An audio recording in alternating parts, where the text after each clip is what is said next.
श्री सद्गुरू बाळमामा देवालय क्षेत्र आदमापूर येथे 6 ऑगस्ट पासून अखंड हरिनाम महासप्ताह। श्री सद्गुरू बाळमामांच्या 59व्या पुण्यतिथीनिमित्त 6 ते 13 ऑगस्ट अखेर अखंड हरिनाम महासप्ताहाचे नियोजन केले आहे। 13 ऑगस्ट रोजी सकाळी होणार काल्याचे कीर्तन व महाप्रसाद।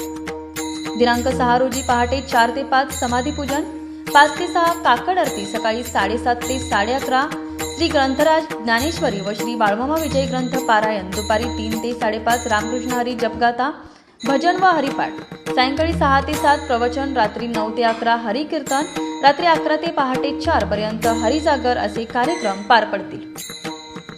दिनांक 6 रोजी सकाळी 7 वाजता अध्यक्ष धैर्यशील भोसले यांच्या हस्ते विनापूजन, तर सायंकाळी पूर्णानंद काजवे महाराज कोगनोळी यांचे प्रवचन, प्रा श्याम नेरकर परळी वैष्णव यांचे कीर्तन होईल। सप्ताहात होणारी प्रवचने व कीर्तने अशी: दिनांक 7 उद्यशास्त्री शेळेवाडी उमेश दशरथे आळंदी देवाची, दिनांक 8 रोजी अशोकराव कौलवकर गारगोटी अनिल पाटील बार्शी, दिनांक 9 नारायण एकल जोगेवाडी संदीपान हसेगावकर आळंदी देवाची, दिनांक 10 भानुदास कोल्हापुरी इस्लामपूर जयेश भाग्यवते मलगंडगड, दुपारी 12 ते 3 श्री साई माऊली प्रस्तुत राम कुंभार निर्मित संत संघ देई सदा समधूर भक्तिगीताचा कार्यक्रम। दिनांक 11 बाबूराव पाटील सावर्डे श्रावण अहिरे नाशिक, तर सायंकाळी 6 ते 7 बग्गा कारभार